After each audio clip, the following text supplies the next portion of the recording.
मैं हूं आपके साथ धीरेन्द्र अवस्थी और बुलेटिन की शुरुआत करते हैं इस वक्त की सबसे बड़ी खबर से। उमेश पाल हत्याकांड मामले से जुड़ी इस वक्त की बड़ी खबर। मुठभेड़ में एक आरोपी ढेर किया गया है। मुठभेड़ में एक पुलिस वाला भी जख्मी बताया जा रहा है। हत्याकांड के एक आरोपी के साथ आज पुलिस की मुठभेड़ हुई है। धूमनगंज में नेहरू पार्क के पास ये मुठभेड़ हुई है और इस मुठभेड़ में आरोपी अरबाज को पुलिस ने ढेर किया है। तो इस वक्त की बड़ी खबर आपको बता रहे, उमेश पाल हत्याकांड से जुड़ी हुई दो तस्वीरें आपको दिखा रहे। किस तरह से मुठभेड़ के बाद जो पहला आरोपी जिसकी पुलिस के साथ मुठभेड़ हुई उसे अस्पताल लाया गया, उसकी तस्वीरें आपको दिखा रहे। दूसरी तस्वीर उस जगह की है, नेहरू पार्क की, जहां पर पुलिस की आरोपी अरबाज के साथ मुठभेड़ हुई है। तो इस वक्त की सबसे बड़ी खबर आपको उमेश पाल हत्याकांड से जुड़ी हुई बता रहे। पहले आरोपी को पुलिस ने मुठभेड़ में ढेर कर दिया है। दो तस्वीरें आपको दिखा रहे। अतीक का गुर्गा ढेर किया गया। अरबाज बताया जा रहा है कि जिस दिन वारदात हुई उस दिन ये कार चला रहा था, जिस क्रेटा कार का इस्तेमाल किया गया था वारदात के दिन, उस क्रेटा कार को अरबाज ही चला रहा था। इस बात की जानकारी पुलिस की तरफ से दी गई थी। अब पहले आरोपी को ढेर कर दिया गया है। बाकी आरोपियों की तलाश के लिए लगातार पुलिस की कई टीमें और एसओजी के साथ एसटीएफ की टीमें लगातार छापेमारी कर रही है। 40 लोगों को अब तक हिरासत में लिया गया है। लाइव तस्वीर आप देख सकते हैं और घटनास्थल की तस्वीरें भी आपको दिखा रहे, जहां पर पुलिस और इस आरोपी के बीच मुठभेड़ हुई है। आपको बता दें कि नेहरू पार्क के पास ये मुठभेड़ हुई है। आरोपी के पास से अवैध हथियार के साथ में एक बाइक भी बरामद की गई है। तो पहले आरोपी को पुलिस ने ढेर कर दिया है। जल्द ही सभी हमलावर पकड़े जाएंगे। एडीजी लोग प्रशांत कुमार की तरफ से बड़ा बयान सामने आया।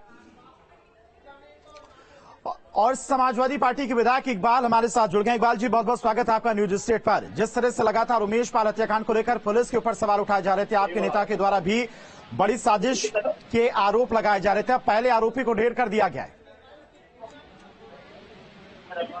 जी हेलो जी इकबाल जी, सुन पा रहे हैं आप? अब मेरी पूरी आवाज नहीं आई आपकी, फिर बोलिए। इकबाल जी, सवाल मेरा ये है कि जिस तरह से लगातार पुलिस प्रशासन के ऊपर सवाल उठाए जा रहे थे उमेश पाल हत्याकांड के बाद, 60 घंटे के भीतर ही पहले आरोपी को ढेर कर दिया गया है। अब ये बहुत अच्छी बात है अगर ऐसा हुआ है, तो वास्तविकता क्या है ये मैं नहीं कह सकता अभी इसकी। उन्होंने सही किया या किया, ऐसा ना हो कि जो असली मुजरिम है, जो असली ये लोग हैं, वो बच जाएं और नकली पकड़े जाएं। जो बच जाएंगे वो उससे जो है समाज में के लिए वो अच्छा नहीं होगा। इसलिए जो वास्तविक लोग हों वही उन्हीं अपराधियों को पकड़ा जाना चाहिए। लेकिन अखिलेश यादव कह रहे थे कि इस हत्याकांड में एक बड़ी साजिश है, जो माफिया उनकी लिस्ट जारी करे सरकार, इस तरह के आरोप भी लगाए जा रहे थे। तो दोनों चीजें हैं, वो उनका आरोप अपनी जगह सही है, वो उसकी लिस्ट मांगी है, उन्होंने वो लिस्ट दे पटल पे रखे विधानसभा के। और ये चीज जो आज की आपने बताई है, ये अच्छा है अगर वो कोई मुलजिम पकड़ा गया है और एनकाउंटर हुआ है उसका, मगर इसकी भी जांच होनी चाहिए कि बात सही है या गलत है। ऐसा ना हो कि इसकी आड़ में जो असली मुलजिम है वो अपने मजले में और ये नकली लोग पकड़े जाएं और एनकाउंटर हो। अरबाज जिसे आज ढेर किया गया है, अतीक का ये गुर्गा बताया जा रहा है। अतीक का समाजवादी पार्टी से भी नाता रहा है। मैं किसी को कुछ नहीं कह रहा, मैं कह असलियत होनी चाहिए जो चीज भी हो, क्योंकि बहुत बड़ा हादसा है। और वो परिवार के हमारे महिला जो है उसकी बीवी हमारे यहाँ सदस्य है हमारी पार्टी से। किस तरह की असलियत इकबाल जी सामने आनी चाहिए? किस तरह की असलियत आप चाहते हैं कि सामने आए और सही आरोपियों को पकड़ा जाए? नहीं, हमें शक है, हमारा शक दूर होना चाहिए कि आरोपी सही था या नहीं।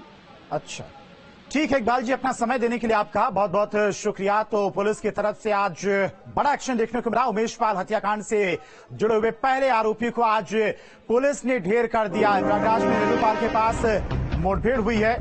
तो उमेश पाल हत्याकांड से जुड़ी एक और बड़ी खबर आपको बता दें।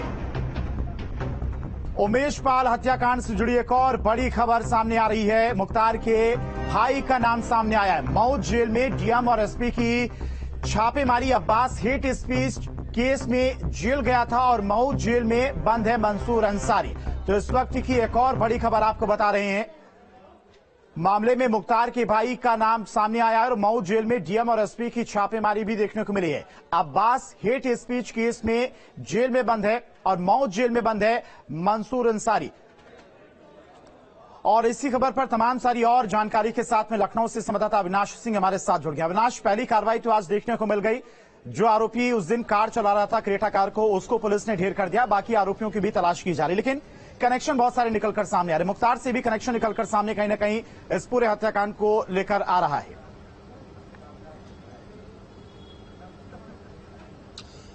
बिल्कुल सही कहा आपने धीरेन्द्र। देखिए, जो क्राइम की इंटेंसिटी थी, यानी कि जिस तरीके से इस जघन्य हत्याकांड को अंजाम दिया गया था, उसको देखकर एक बात तो बिल्कुल साफ हो जाती थी कि ये एक सोची समझी एक रणनीति थी और पिछले काफी समय से उस हत्याकांड को अंजाम देने के लिए ये सभी बदमाश प्लानिंग कर रहे थे। क्योंकि जिस तरीके से आपने देखा, जो तमाम सीसीटीवी फुटेज आए, जिसमें एक व्यक्ति एक दुकान के अंदर जाकर खड़ा होता है, लेकिन जैसे देखता है कि वहां पर जब फायरिंग शुरू होती है तो वो भी उसमें शामिल हो जाता है।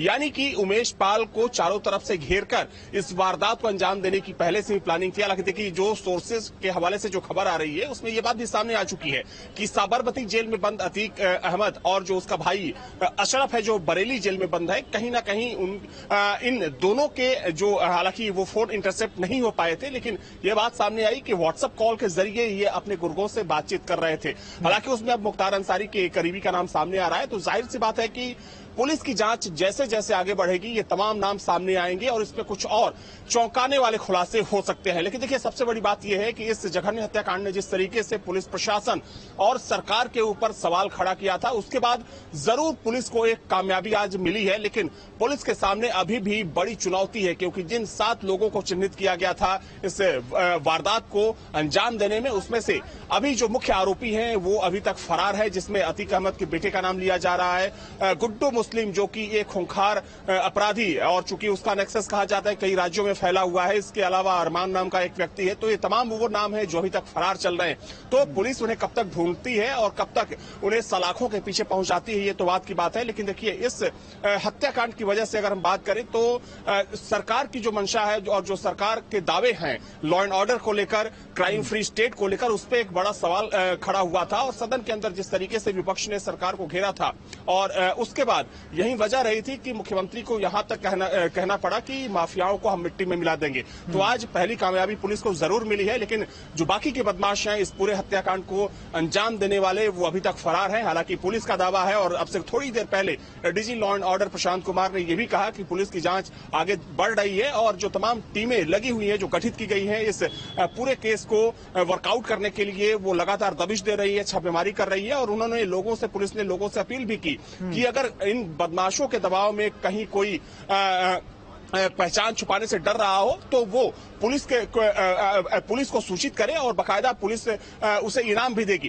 तो ये देखिए, चूंकि पुलिस के लिए चुनौती निश्चित तौर पर है, लेकिन माना जा रहा है कि जिस तरीके से पुलिस की टीमें लगी हुई हैं, जिसमें एसटीएफ की टीमें हैं, साथ में प्रयागराज पुलिस की अलग अलग थानों की टीमों को लगाया गया है, इसमें क्राइम ब्रांच की टीम को भी लगाया गया है, तो माना जा रहा है कि अगले कुछ घंटों में पुलिस को इन बदमाशों को पकड़ने में कुछ और सफलता मिल सकती है। एडीजी प्रशांत कुमार की तरफ से अविनाश, ये भी कहा गया कि अपराधियों पर तो कार्रवाई होगी, साथ ही साथ जो अपराधियों को संरक्षण देने वाले हैं उनके ऊपर भी कठोर और कड़ी कार्रवाई की जाएगी।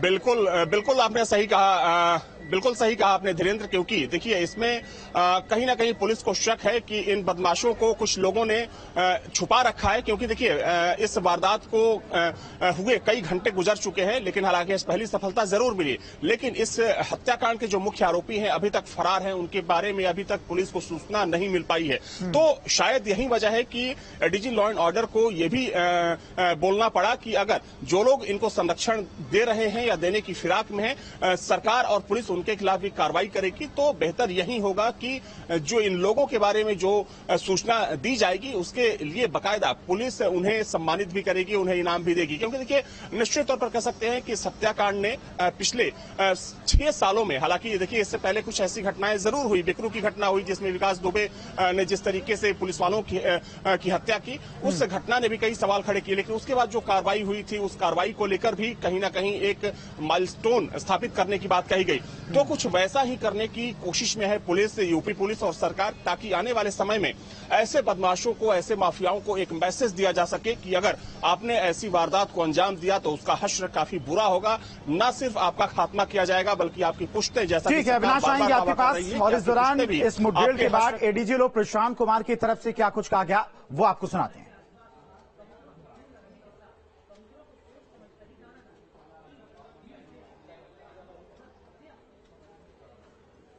तो आज पहला एनकाउंटर हुआ है। आरोपी अरबाज को मुठभेड़ में पुलिस ने ढेर किया, जिसके बाद ADG law and order Prashant Kumar की तरफ से बड़ा बयान सामने आया। उन्होंने कहा कि अपराधियों पर तो कार्रवाई हो ही रही, साथ ही साथ अपराधियों को संरक्षण देने वालों पर भी कार्रवाई होगी। उस दिन इसके द्वारा फायरिंग भी की गई थी।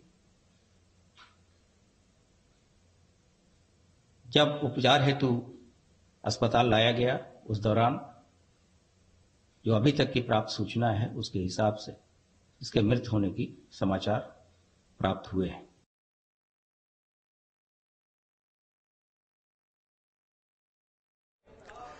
तो उमेशपाल हत्याकांड से जुड़ी इस वक्त की सबसे बड़ी और सबसे अहम खबर यही है कि पहले गुर्गे को पुलिस ने ढेर कर दिया है। प्रयागराज में नेहरू पार्क के पास ये मुठभेड़ हुई है, जहां पर आरोपी अरबाज को पुलिस प्रशासन ने ढेर कर दिया। बताया जा रहा है कि जिस दिन ये वारदात हुई, उमेशपाल हत्याकांड की वारदात जिस दिन हुई, उस दिन जिस क्रेटा कार का इस्तेमाल किया गया, उस क्रेटा कार को यही आरोपी ड्राइव कर रहा था, चला रहा था। तो पहले गुर्गे को पुलिस ने ढेर कर दिया है। बाकियों की तलाश लगातार जारी है। 3 राज्यों में एसओजी की टीम, एसटीएफ की टीमें छापेमारी कर रही हैं। यूपी के अलावा बिहार और मध्य प्रदेश में भी कई ठिकानों पर छापेमारी चल रही है। एडीजी लो प्रशांत कुमार की तरफ से भी साफ कहा गया है कि अपराधियों पर तो कार्रवाई होगी ही, साथ ही साथ अपराधियों को जिन लोगों ने संरक्षण दे रखा है, जिन लोगों ने छुपा रखा है, उन लोगों के ऊपर भी कार्रवाई होगी। तो इसी बीच आपको बता दें, उमेशपाल हत्याकांड मामले से जुड़ी हुई इस वक्त की एक और बड़ी खबर आपको बता रहे हैं। पुलिस मुठभेड़ में एक आरोपी ढेर किया गया है। आज प्रयागराज में नेहरू पार्क में ADG law and order Prashant Kumar ने मौत की पुष्टि की है। तो इस वक्त की बड़ी खबर आपको बता रहे, हत्या में शामिल एक आरोपी की पुलिस मुठभेड़ में मौत की खबर है। ADG law and order Prashant Kumar ने मौत की पुष्टि की है। तो उमेशपाल हत्याकांड मामले से जुड़ी एक और बड़ी खबर आपको बता रहे, इस वक्त की हत्याकांड में जुड़े सभी आरोपियों पर इनाम घोषित किया जाएगा। यानी कि बहुत जल्द ही सभी आरोपियों को गिरफ्तार किया जाएगा, उन पर कार्रवाई की जाएगी और इनाम भी घोषित किया जाएगा।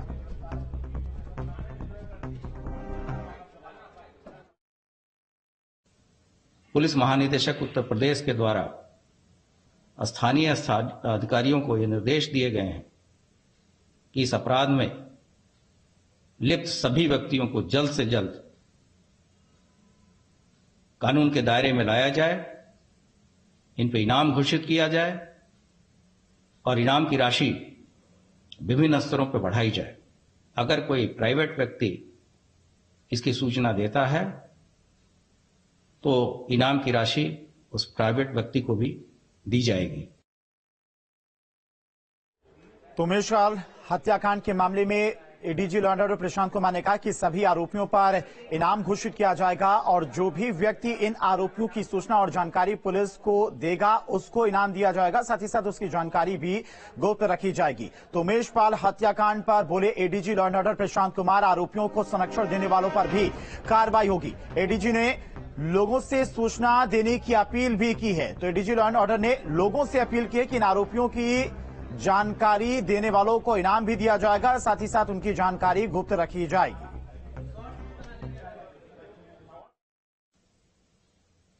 उत्तर प्रदेश शासन और उत्तर प्रदेश पुलिस के द्वारा सभी ऐसे पेशेवर, माफिया एवं गैंगस्टर लोगों के खिलाफ एक अभियान छेड़ा गया है और ऐसे शातिर और पेशेवर व्यक्तियों को संरक्षण देने वालों के विरुद्ध भी धारा 120B के तहत कार्रवाई की जाएगी। और बीजेपी सांसद सुब्रत पाठक जी हमारे साथ जुड़ गए। सुब्रत पाठक जी, न्यूज स्टेट पर आपका बहुत बहुत स्वागत है। उमेश पाल हत्याकांड में आज सबसे बड़ी कार्रवाई प्रयागराज में देखने को मिली। नेहरू पार्क में पुलिस ने पहले आरोपी को ढेर कर दिया है।